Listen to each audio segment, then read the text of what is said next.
maison familiale a été créée en 1969 et on forme des jeunes en 4e, 3e orientation. Donc ce sont des jeunes qui viennent là pour découvrir un métier, pas forcément l'apprendre, mais le découvrir. Ils ont accès à tous les corps de métier. On en a en plomberie, en mécanique, en agriculture, en espace vert, en esthétique pour des filles. Voilà, tous les corps de métier sont accessibles. Et à la fin de la 3e, 2 objectifs, l'obtention du brevet des collèges et l'orientation post-3e, c'est-à-dire soit en bac pro, soit en CAP, par apprentissage ou par alternance, ça dépend des formations.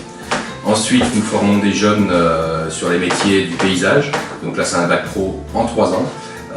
C'est des jeunes qui sortent de 3e, donc qui sont rentrés en seconde, première, puis terminale, sur l'aménagement paysager.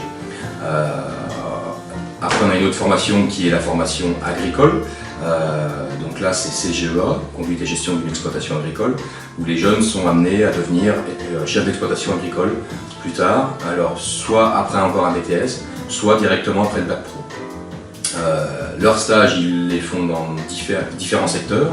Ça peut être la production, effectivement, donc de bovins à l'étang, ou laitière, ou on en a certains en mouton, d'autres en caprin. C'est vraiment toute la production agricole. Et ensuite, on a une dernière formation en bac pro qui est l'élevage de gibier. Donc c'est un peu le même bac pro que l'agricole, c'est le même bac pro. Ceci dit, au lieu d'élever des bovins, ils vont élever des faisans, des perdrix, voilà, du gibier, du sanglier, des choses comme ça. Ça c'est pour nos formations initiales. En formation adulte, nous avons le CS acheteur estimateur. Donc là, c'est une formation qui est proposée à des gens qui ont obtenu le bac pro agricole et qui seront amenés à être acheteurs estimateurs de bétail pour des coopératives ou des commerciaux privés.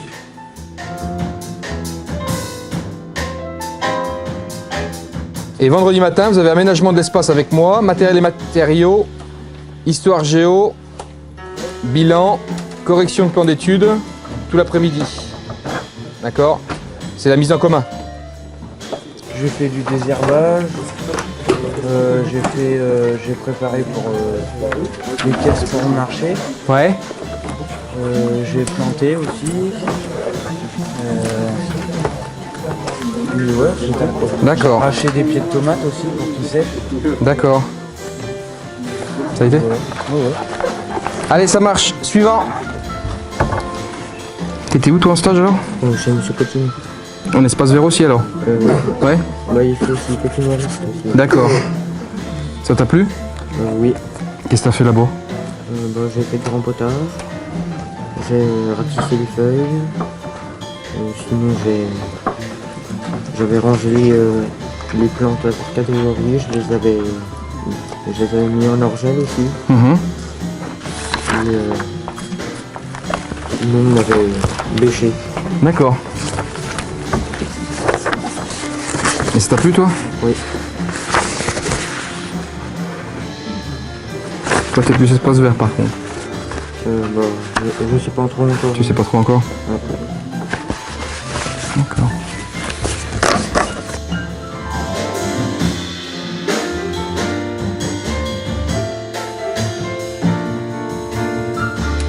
Une semaine, ils ont un bilan où ils marquent tout ce qu'ils ont fait pendant la semaine, les notes, ce qu'ils ont aimé ou ce qu'ils ont moins aimé pendant la semaine. La formatrice ramasse les cahiers, elle marque le commentaire de la semaine. Là, il y a une bonne semaine pour lui. Les parents signent, le maître de stage doit signer aussi. Pareil ici, là c'est les devoirs pour le prochain coup, avec comment on a trouvé les devoirs d'avant. Et quand ils sont en stage, ils ont la même feuille en fait, et à la fin du stage, ils font un commentaire sur leur stage, et le maître de stage met les appréciations. Et donc nous on regarde ça le lundi matin pour voir un peu ce qui s'est passé en stage.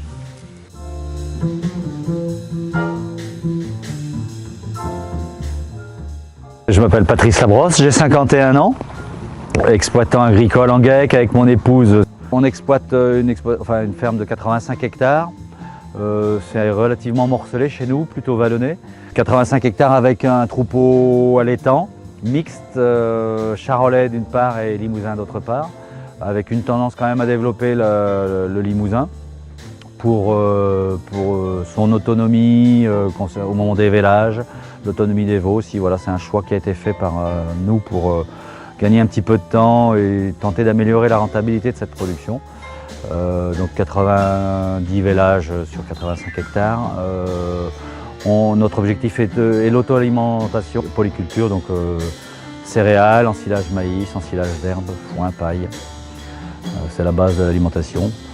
À côté de ça, on a une production volaille, 1300 mètres carrés de bâtiment pour la production de canards de Barbarie. Si je prends régulièrement des apprentis en provenance des maisons familiales, c'est parce que d'une part, j'ai été moi aussi en école d'agriculture et qu'à ce moment-là, j'étais content de trouver des gens qui m'accueillent pour me former. D'autre part, c'est formateur pour tout le monde. L'échange qui naît de nos collaborations est toujours positif. C'est jamais une contrainte.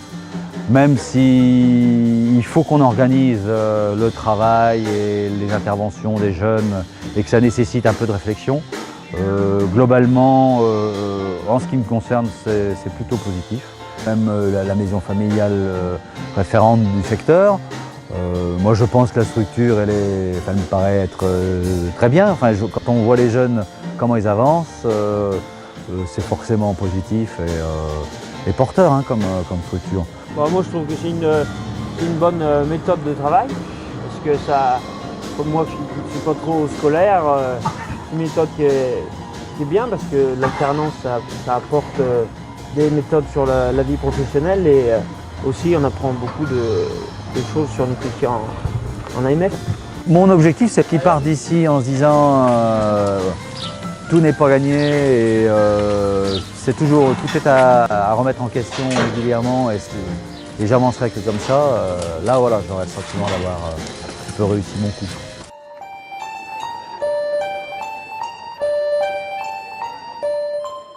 Je prends des stagiaires de la maison d'Anzy-le-Duc depuis une vingtaine d'années. J'ai pris un premier stagiaire et puis ça s'est bien passé.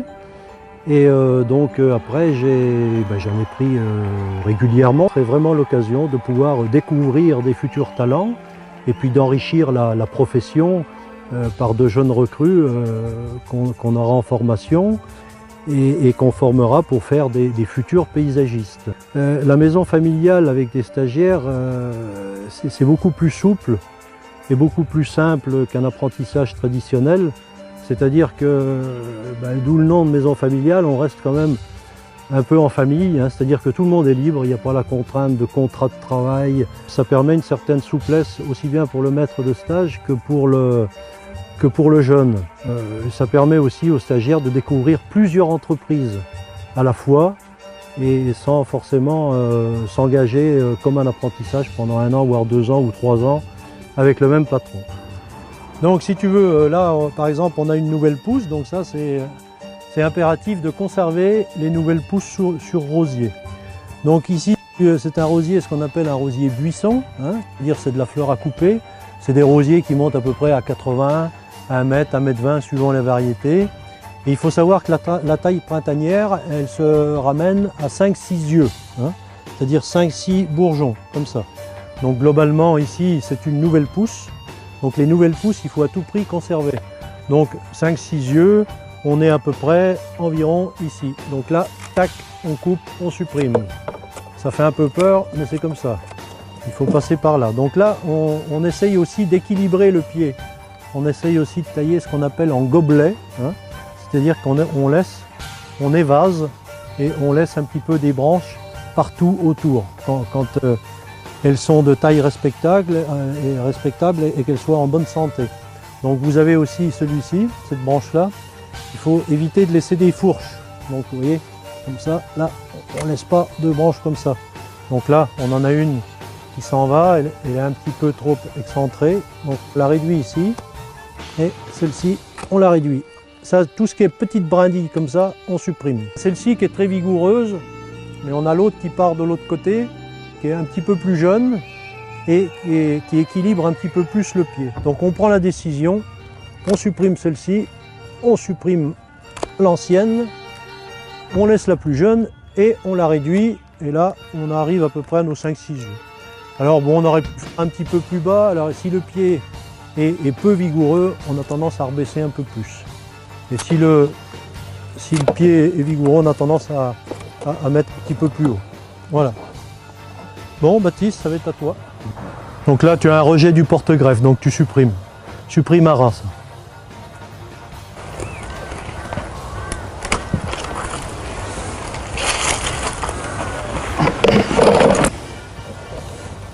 Ouais, tu la supprimes celle-ci, c'est bien. Ouais. Très bien. Tu supprimes. Donc, globalement, il faut que tu penses déjà à ton pied. C'est-à-dire que là, tel que tu vois la plante, tu me laisses les quatre branches charpentières. Par contre, tu me les nettoies toutes et tu les rabaisses. Voilà. Très bien. Très bien. Parce que j'étais pas vraiment doué à l'école, au collège, tout ce qui était cours. Donc j'ai vu que l'alternance, ça me permettait aussi de travailler un métier qui me plaisait comme le paysage. J'aime beaucoup toucher aux plantes. J'aime bien travailler dans les jardins.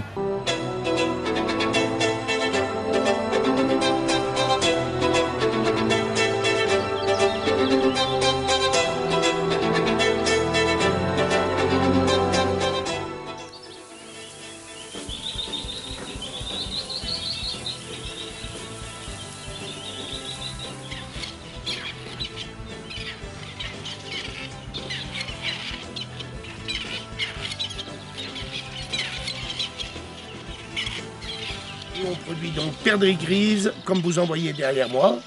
Perdrix grise, perdrix rouge, faisan, alors un petit peu toutes les souches, obscures, américa, toutes les souches de faisan qui puissent un petit peu exister en chasse.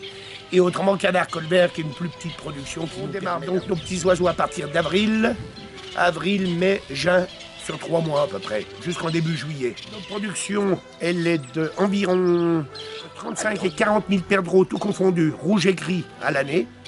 Et en gros, une vingtaine de mille, bon an, mal an, une vingtaine de mille en faisant d'eau et une bonne dizaine de mille en canard, colvert.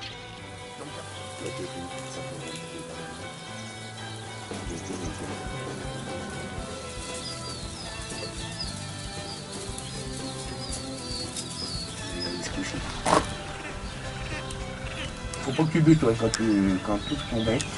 Voilà. Voilà. Tourne un petit peu ton poignet, tourne la tête de ton oiseau, nickel. Je cherchais une école qui à la fois il y avait du cours, parce qu'il est obligatoire, et à la fois qui ait un stage pour avoir une expérience derrière qui aide pour trouver du boulot. Pour une expérience, c'est toujours mieux. Pour l'instant, j'ai fait du stage petit gibier chez M. Desserpris, chez M. Jamet, et un stage sanglier chez M. de la Serre.